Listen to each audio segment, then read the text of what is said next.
Brasil é o quarto principal gerador de lixo plástico no mundo, mas infelizmente é um dos países que menos recicla. A gente menos de 10% é reciclado. Quando a gente fala desse volume, não é igual em todas as cidades do Brasil, não. São grandes centros urbanos como São Paulo que tem um sistema de aterro sanitário, que o lixo é separado e vai levar um destino adequado. Maior parte dos municípios e do lixo que é gerado, do lixo plástico que é gerado no país, vai parar em lixões a céu aberto ou vai parar nas ruas quando não tem coleta seletiva ou não tem coleta de lixo. E esse material ele acaba sendo levado pelo vento, pelas chuvas ou até por ação humana para dentro dos oceanos. Então, isso é um problema que aqui no Brasil a gente está muito longe ainda de atacar. E assim, às vezes a gente tem essa ideia de que um problema ambiental é um problema externo, não tem nenhuma relação direta com a nossa vida, mas não é o caso aqui. Mesmo a gente que mora aqui numa cidade que não está no litoral, a gente é afetado pela poluição plástica dos oceanos, porque a gente já está comendo plástico, a gente já está bebendo plástico, né? Não sei se vocês têm acompanhado esses números. O plástico, quando ele está boiando lá nos oceanos, ele vai se quebrando e vai se quebrando em micropartículas, que são partículas com menos de 5 milímetros de diâmetro. Essa partícula ela é ingerida pela cadeia alimentar, né, dos oceanos e vem parar na nossa mesa. Então, a gente já está comendo isso. A roupa da gente, que é feita de material sintético, quando ela é lavada na máquina de lavar, ela solta microfibras de plástico e já tem a água potável que a gente está bebendo contaminada com plástico. O plástico, quando entra no nosso corpo, ele é disruptor endócrino, então ele altera nosso sistema hormonal, gera câncer e uma série de outras doenças. Então, às vezes, a gente acha que os problemas ambientais são problemas externos, alheios à nossa realidade, mas não. Nós somos seres humanos, somos animais, estamos inseridos nesse meio e isso acaba afetando a gente diretamente. Então, já foi falado alguns números, mas o volume de plástico que entra todos os dias nos oceanos é alarmante. E realmente em 2050 a gente vai ter mais plástico nos oceanos do que peixe, né? A gente aqui no Brasil não tem noção do nível dessa poluição, porque as nossas costas não estão tão poluídas quanto as das fotos, muito por causa das correntes, mas tem países que você não consegue pisar na areia, você pisa num tapete de plástico, que às vezes chega até 1 metro de altura. Pode passar. Não, desculpa, me empolguei aqui. Então, a Plastic Bank, ela combate a poluição plástica nos oceanos e também a pobreza, porque são dois problemas intrinsecamente ligados. Os pobres, eles são o primeiro elo da cadeia de reciclagem, que vocês viram lá a cooperativa de Bertioga, que também é um parceiro da Plastic Bank. São pessoas que vivem em extrema vulnerabilidade. Os catadores que trabalham com a gente, alguns vivem em situações de indigência, eles não têm nem documento, não têm identidade.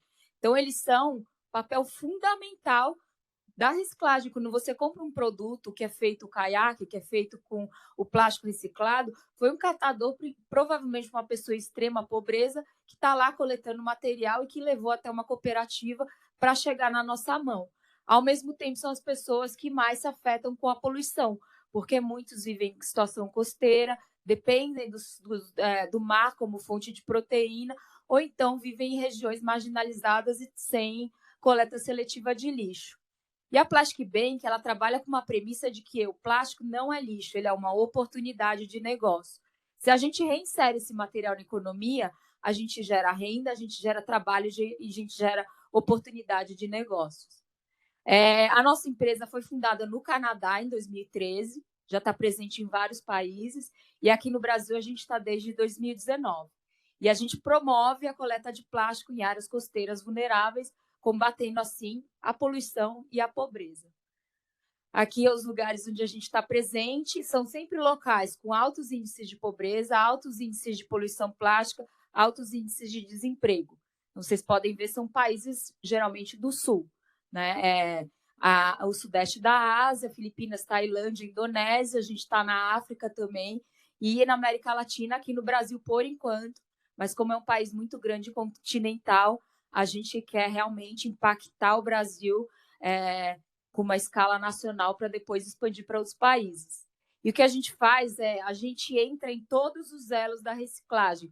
Então, o vídeo da Natura mostrou um pouco como é o processo de reciclagem, né? O catador retira o material do lixo, retira o material da rua, leva para um centro de uma cooperativa ou um centro que separa, né, um local que separa aquele material, que geralmente são pessoas também em situação de vulnerabilidade, mas tem uma visão mais empreendedora e criou um micronegócio de compra e venda de material reciclado. Esse material daí ele vai para o agregador, que é um local um pouco maior, que prensa e faz uns quadradões, que são os fardos, e aí esse fardo vai para a indústria, que foi o que mostrou a Wise aqui, que também é nosso parceiro, e ele transforma, através de sistemas mecânicos e químicos, aquele material novamente em grãozinhos que são utilizados para a indústria para fazer. Então, a gente entra em todos esses elos da cadeia e a gente entra fortalecendo esses elos. Então, no começo, lá, catadores e cooperativas, a gente treina, a gente ajuda com material, a gente capacita, mas também e principalmente, a gente dá um bônus para cada quilo de plástico que é coletado e que entra nesse sistema. Para os catadores, além do material que eles ganham, do dinheiro que eles ganham vendendo aquele material, por exemplo, para vocês terem uma ideia, o PET, que é a garrafa plástica de água que a gente toma, em alguns lugares paga R$2 o quilo do PET. Então, além disso, a gente dá um bônus em cima do quilo que ele já do valor que ele já recebe ali na venda. Isso a gente complementa a renda dos catadores, desses microempreendedores que têm esse comércio de compra e venda de plástico. E aí, em alguns casos, a gente consegue aumentar de 40% a 100% a renda desses catadores. E, como eu falei, são pessoas em extremos níveis de vulnerabilidade. Todo o caminho que o plástico faz na cadeia é rastreado. E aí, eu chamo a atenção para a nossa parceria com a IBM. A gente tem um sistema de blockchain que chama Alchemy, que foi feito com parceria tecnológica da IBM, e todo movimento do plástico na cadeia é rastreado. Então, quando ele chega na tampinha do shampoo que a gente está consumindo, a gente consegue saber quem foi o catador que juntou o plástico que chegou a fazer aquela tampinha. Então, assim, toda a transação, e a gente consegue chegar a nível de catador, essa informação. E aqui é um pouco a plataforma, como funciona, né? Um blockchain, tem mecanismos de compliance, de auditoria totalmente transparente, e o cliente final, ele consegue ter um dashboard que ele sabe que a marca dele está impactando 2, 3 mil pessoas, são 300 comunidades, através do projeto dele está sendo recolhido do meio ambiente, vai saber de que lugar está saindo, quantos catadores estão tirando aquele material, então essa informação é totalmente transparente.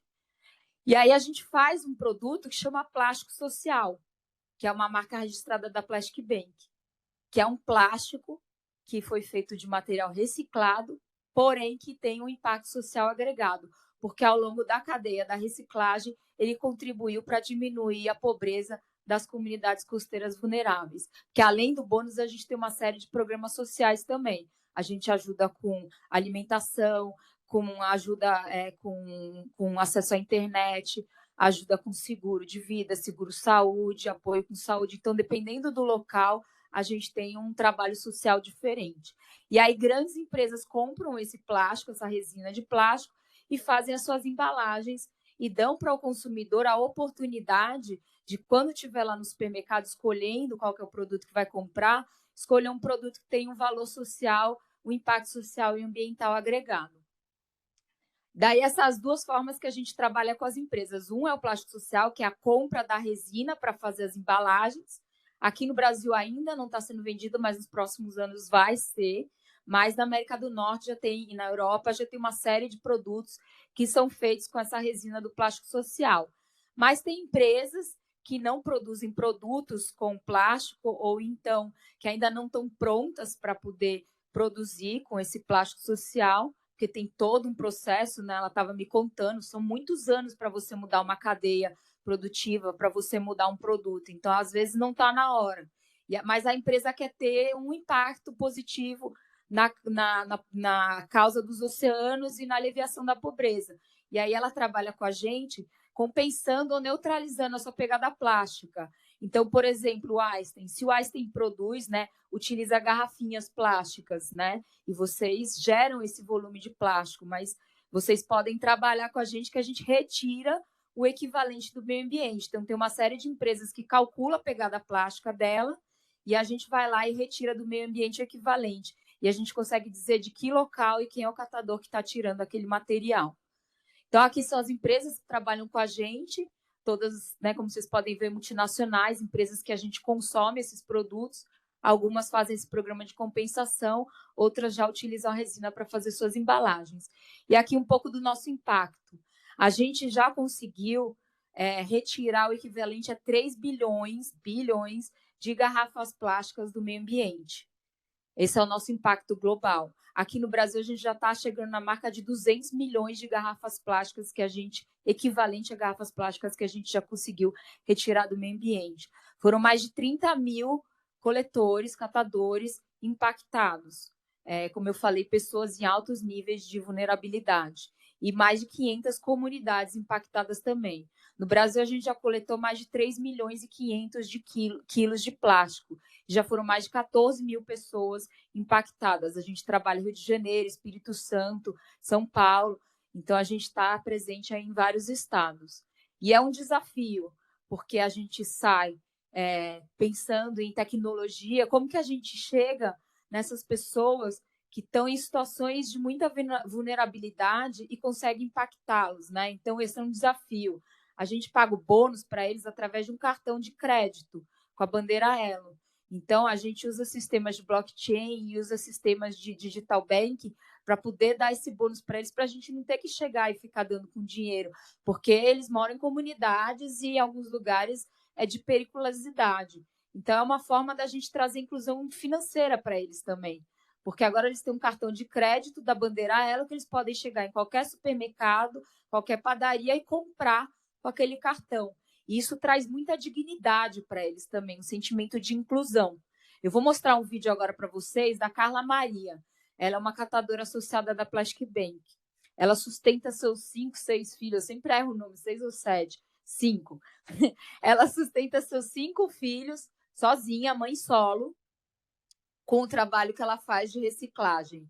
E vocês vão ver um pouco a história dela. E esse é um caso só. A gente se depara com uma realidade totalmente diferente da nossa. Pessoas que não têm o que comer no dia seguinte. Teve uma catadora que estava no evento um dia e ela pisou num buraco que estava cheio de lama e machucou o pé. Ela começou a chorar e falou, não tenho o que comer amanhã porque eu não vou conseguir trabalhar hoje. Então, assim, é uma realidade muito dura. E é muito prazeroso a gente ver que, através desse trabalho, a gente consegue mudar a realidade dessas pessoas e também contribuir para um problema que é um problema global e está afetando a todo mundo, que é a poluição plástica dos oceanos.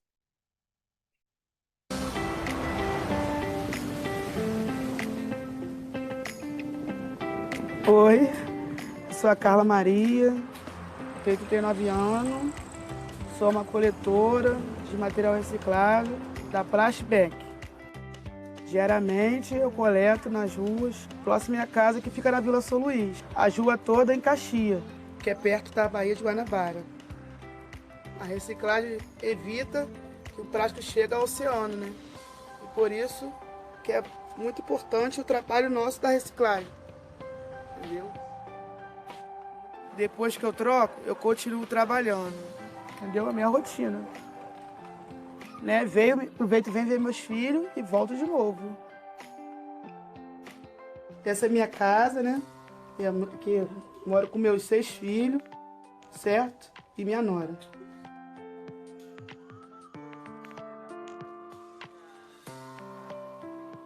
Ontem eu coletei esses materiais, eu trouxe para casa à noite e hoje de manhã eu separei reciclável, cada um no seu cantinho, para levar para boa. Vamos trocar. Bônus ficar da troca quando eu trago o material para cá do reciclável. Também está me ajudando muito também. Sustentar meus filhos e comprar várias coisas. Um dos itens é o remédio do meu filho, que eu compro todo mês também.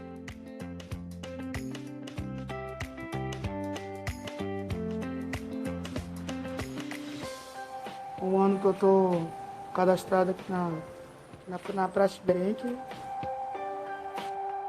E tenho um orgulho do meu trabalho também, né? Ser uma coletora de reciclável também, né? Me sinto muito grata à Plastic Bank e a Johnson pela oportunidade de ajudar a minha família, minha comunidade Eus Oceano. Muitas são mulheres, né? E muitas mães solo. A gente tem outro caso de uma catadora que ela tem 3 filhos, e a gente fez um evento e todo dia ela aparecia com hematoma e escoriação. E aí ela contou pra gente que o parceiro dela batia nela. E aí passou um tempo, ela começou a trabalhar com a gente, começou né, a ficar bem ativa e conseguiu bônus e tal. E aí ela ligou para Nancy e falou: tô saindo de casa, vou morar sozinha com os meus filhos. E aí a Nancy falou: nossa, o que a gente pode fazer para te ajudar e tal? Ela falou que vocês poderiam fazer por mim, vocês já fizeram. Quer me dar um trabalho, agora eu tenho dignidade, eu posso morar sozinha. Então, assim, são histórias assim que tocam muito a gente e, como eu falei, é muito gratificante. E aí queria aproveitar e reconhecer que estou muito feliz de estar sentada num painel de mulheres liderando tantas iniciativas importantes e transformando o mundo, e também uma plateia aqui recheada de mulheres, assim, feliz de saber que a gente está aí na vanguarda e lutando contra esses problemas. Muito linda.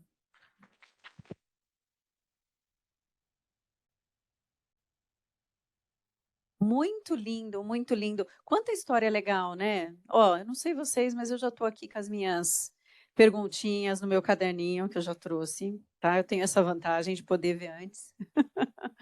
A Laura também tem algumas aí. E estava pensando em fazer o seguinte: agora abrir para um rápido bate-papo, e quem daqui também quiser participar com a gente, tiver alguma pergunta, que simplesmente levante a mão, a gente dá um microfone e entra no papo. Combinado? Vamos nessa? Tem alguém aí que já tem uma perguntinha, alguma coisa, algum... Ah, ali sempre, né? Vamos começar, então. Eu não sei agora aqui se a gente pode... Cadê nosso amigo? De repente, deixar só sem apresentação. Mudar. Isso, por favor. Bom, quanta coisa legal a gente ouviu aqui, quanta história legal, né? Então, eu queria começar aqui com as meninas do Einstein. Dida, você falou que vocês fazem parte do Health Design Lab.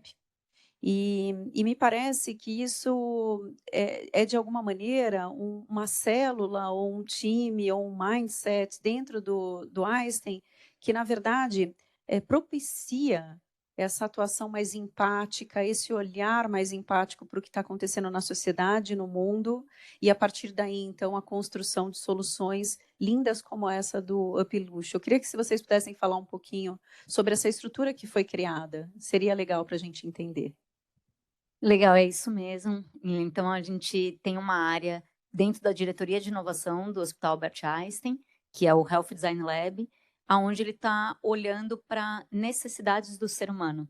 Então, a gente tem muito como missão, visão, valores, levar uma gota do Einstein para cada cidadão, né? Então, ampliar todo esse acesso à saúde, mudar quem está buscando a saúde, como a gente pode melhorar tudo isso, né? A gente sabe não só a dificuldade com catadores, né, o quanto a gente tem causado uma destruição, às vezes, no planeta, mas a gente também sabe que o acesso à saúde ele poderia ser muito melhorado, inclusive nessas situações de vulnerabilidade. Então, o Health Design Lab ele começou para usar o método do design, não apenas, né, porque Einstein é muito reconhecido pela parte acadêmica, científica, né, um DNA de inovação, mas como fazer inovação dentro da área da saúde, mas olhando antes para o ser humano e não só para a pesquisa acadêmica, não só para as questões medicamentosas. Então, mais do que tratar uma patologia,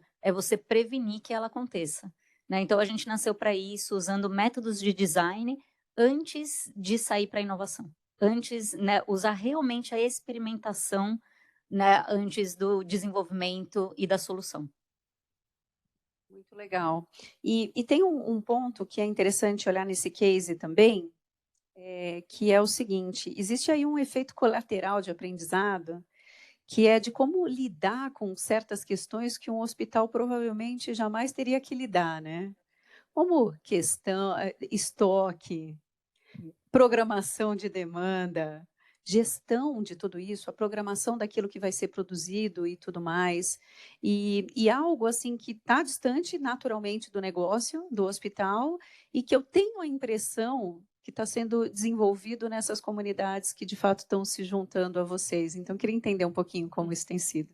Perfeito, bem colocado, né? De fato, a gente fala muito do core da organização, né? Que é voltado a cuidar da assistência. E como que a gente faz isso, tanto que no projeto Upluxo, quando ele nasce, a gente tem a dificuldade de logisticamente armazenar, e se a gente estava em plena pandemia, muita dificuldade de logística, de transporte, de contato, e a gente tinha um desafio, um volume expressivo de tecidos agora acumulando, uma mão de obra que a gente ainda não tinha o suficiente para dar vazão a tudo isso, um time conhecendo aquele projeto que era muito novo e um engajamento de pessoas em querer fazer dar certo, que era incrível. Então, nós fomos nos planejando, montando uma metodologia de trabalho em que a gente pudesse entender, naquele primeiro momento, onde nós iríamos armazenar esse volume de tecido, até que a gente criasse uma logística certa, desde minuta de contrato, tudo isso vem acontecendo numa instituição extremamente grande e a gente trabalhando ali com aquela ONG. Então, cada etapa desse processo a gente foi criando ali no nosso modelo de trabalho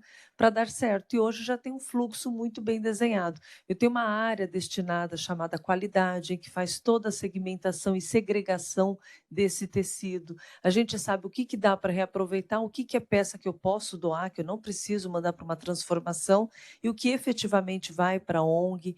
Tem uma empresa já contratada que faz esse transporte.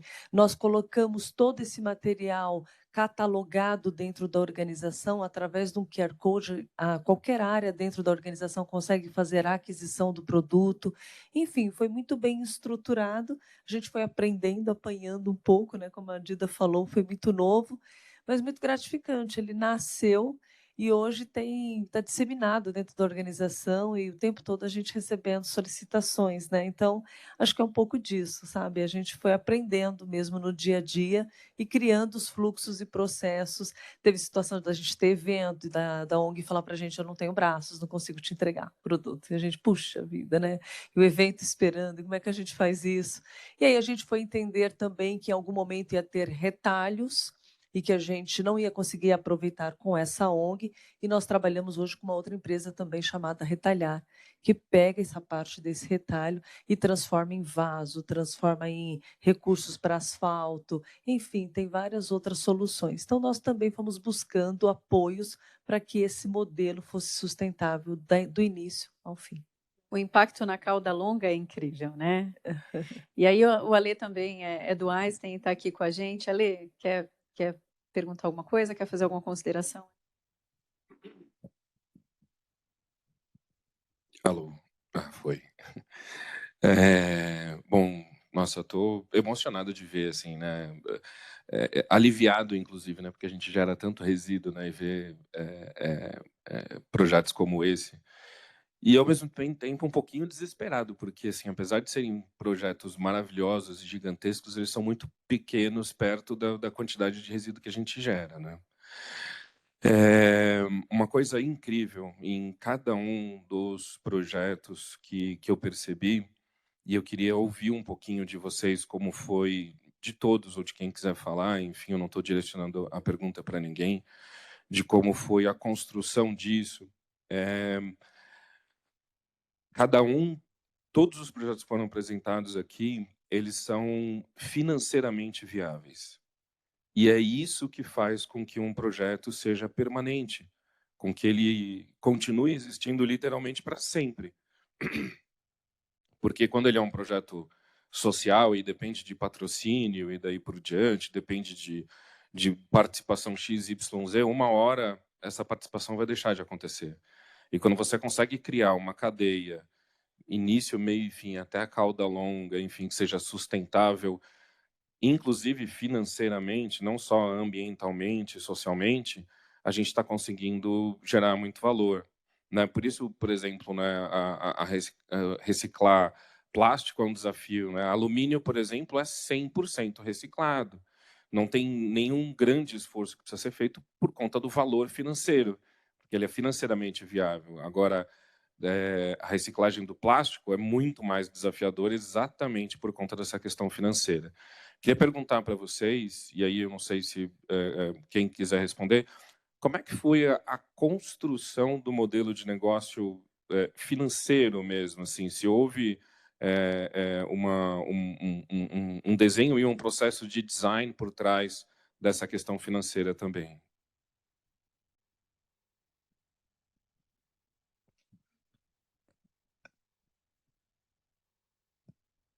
Bom, acho que eu posso começar a dividir um pouquinho com vocês sobre a construção ali da cadeia de caiaque. A gente teve a ideia, a solução em si dentro dessa jornada de service design, onde a gente construiu realmente um business canvas, assim, para entender, ok, essa cadeia, né, como que a gente vai fazer ela parar em pé.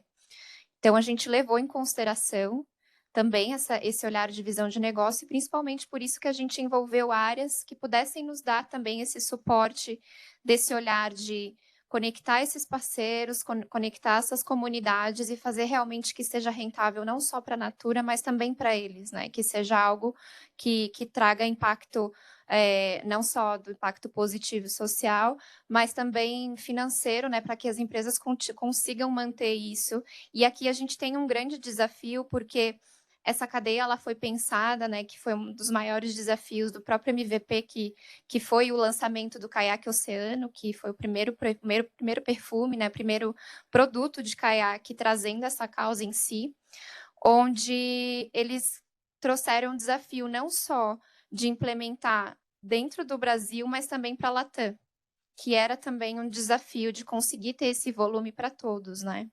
E falando sobre o design em si, o papel importante que a gente trouxe nesse processo foi realmente unir essas pessoas para pensarem junto. Porque muitas vezes, dentro de organizações tão grandes como a Natura, não existe essa comunicação no processo, né? Então, a gente traz isso como um diferencial de união dessas pessoas para pensarem junto e também conseguirem construir algo que traga uma comunicação ágil, porque a gente trouxe workshops, trouxe processos de validações e refinações e refinamentos com essas pessoas, no qual a gente mitigou muito tempo de desenvolvimento, de comunicação, que a gente sabe que é um desafio dentro de uma empresa grande. Então, eu acho que, olhando assim sobre o espectro de design em si, eu acho que o que a gente trouxe como um ponto diferencial para o time que a gente envolveu para desenvolver foi esse, de unir as pessoas e trazer agilidade para que eles conseguissem levar um MVP a ponto de trazer um lançamento, né, que a gente conseguiu trazer em 6 meses dessa construção de jornada e depois, em menos de um ano, foi lançado esse primeiro produto. Luísa, e você comentou que foram envolvidas aproximadamente 10 áreas. Isso. E você comentou comigo também que hoje o service design está dentro de cada uma das áreas de negócio da Natura. Exatamente, Então, isso me remete a uma super transformação cultural, né? De levar essa visão mais empática, mais colaborativa, essa visão mais experimental, né? Para todas as áreas de negócio. E, inclusive, me parece que é a fundação para que outros caiaques floresçam pela organização. Então, o que você tem a dizer sobre isso? Sem isso dúvida. mesmo? Eu estou aqui representando um time, né, que são nós de Service Design dentro do Centro de Excelência de Experiência do Usuário e Service Design e também inovação digital. A gente tem várias especialidades dentro desse grande time. E nós, dentro dessa especialidade de design de serviço, a gente teve o grande desafio de estar representando esse olhar e unindo essas pessoas numa forma no qual a gente atuava de forma solo com esses times e trazendo essa conscientização de que o design pode ajudar não só aquele design de produto, né, que é conhecido dentro das marcas para desenvolver a embalagem em si. A gente tem um olhar também do design thinking em si, do design de serviço, que a gente consegue trazer soluções não só para eles conseguirem trazer produtos de fato que eles estão desenvolvendo, mas também outras soluções, né, como experiências e serviços, e sempre trazendo esse olhar de inovação, onde a gente vai além dessa visão do contato com o cliente, né, do que é relevante para ele, mas também do que é relevante para a organização, para as cooperativas, para as comunidades que a gente vai estar envolvendo. Então, esse olhar sistêmico foi algo que em todos os processos no qual a gente está alocado e representando essa visão, é algo que a gente percebe assim que as pessoas, numa curva de aprendizagem, onde a gente pacientemente traz essa educação desse entendimento dessa união, né, do design ser esse grande motor para unir as pessoas, para pensar junto. Sem dúvida. Então, e aí tem um ponto interessante, né? Então, se a gente olha para o mundo dos negócios nos últimos anos, sempre foi sobre como resolver os problemas que estão dentro dos portões da minha empresa, né? Como, sim, resolvo problemas dos meus funcionários, dos meus fornecedores, mas tudo sobre mim, né? Sobre a empresa ali, aquele negócio no centro. E o que a gente vê a partir de agora são soluções maravilhosas e necessárias que vão além das fronteiras da empresa. E aí onde que, quando a gente fala do design como uma ferramenta para projetar tudo isso, né? E uma metodologia que ajuda a gente a olhar para fora, é aí que a gente está, aí é que a gente consegue chegar, é nesse local que a gente consegue chegar. E desenvolver soluções que, sem dúvida, geram impacto para a sociedade, para as pessoas, são problemas relevantes, mas que, de fato, também, como a Lê bem colocou, param de pé, né? São economicamente viáveis e tecnologicamente viáveis, que acho que é um outro gancho que a gente tem aqui para o case da Plastic Bank muito interessante. Mas antes de continuar aqui com uma perguntinha que eu tenho na manga aqui para a Helena, Laura, eu acho que a gente tem uma daí também, né? Oi, a gente tem sim uma daqui, a pergunta do André, ele não está conseguindo trazer o microfone dele para o Almute, mas vamos lá. O André está perguntando para a Plastic Bank, né, que as iniciativas que vocês apresentaram aí, elas são desenvolvidas nas áreas costeiras, mas tem projetos futuros que visem os grandes centros, como São Paulo ou outras cidades, onde tem plásticos em rios e córregos, enfim, né, como a gente viu nas fotos por aí? Então, direcionado à Plastic Bank, essa pergunta. Sim, bom ponto. O objetivo é impedir a poluição plástica dos oceanos, né? Então, a gente começou nas áreas costeiras, mas a gente sabe que grande parte da poluição também é oriunda de grandes corpos hídricos, como o Rio Tietê, Rio Pinheiros, enfim. Então, a gente também trabalha em regiões próximas a grandes corpos hídricos. Não precisa ser necessariamente uma cidade da costa, pode ser uma cidade como São Paulo, que esteja perto de um grande corpo hídrico. Beleza, só estou corrigindo, essa pergunta foi da Estela. A pergunta do André aqui é qual a principal dificuldade na adesão do mercado para a compra do plástico que vocês estão vendendo, né? Em relação aos plásticos vendidos pelo próprio mercado, os plásticos não sustentáveis, vamos dizer assim. Então, até fazendo um gancho no que você falou, só para explicar para vocês, o gargalo hoje da reciclagem está na coleta, não está na venda. Tem fila de empresa multinacional pedindo plástico reciclado, porque elas estão com metas ambiciosas de zerar pegada plástica, enfim. Então, assim, de SDGs. Então, assim, as empresas estão batendo na porta dos processadores e o processador botou 10 quilos a mais no mercado, na mesma hora vende. O problema é na coleta, que ainda é muito insuficiente, né? Então, essa é a dificuldade. A gente não tem muita dificuldade para vender o produto, porque, como eu falei, tem uma demanda muito grande. O produto tem um valor um pouco acima do plástico que é simplesmente reciclado, porque ele tem toda essa pegada social e grande parte do recurso vai parar na mão do catador. Isso é importante falar. Todas as nossas soluções, grande parte do recurso vai parar na mão do catador. Nós somos uma social enterprise, uma empresa social. Aqui no Brasil não tem essa categoria, mas lá no Canadá tem, que é uma empresa fundada para resolver problemas sociais com propósito social e ambiental. Então, assim, grande parte do lucro vai parar na mão desses catadores. Então, eu diria que a dificuldade é encontrar a demanda, né, e não conseguir oferecer. Aqui no Brasil, a gente ainda está caminhando um pouco, porque muitas empresas ainda estão conhecendo a gente, não conhecem o plástico social, então a gente ainda está num momento meio de apresentação. Mas, assim, a gente vê o quanto as empresas estão com metas para poder, né, reduzir pobreza, e a gente ataca esses dois problemas juntos, né, o social e o ambiental.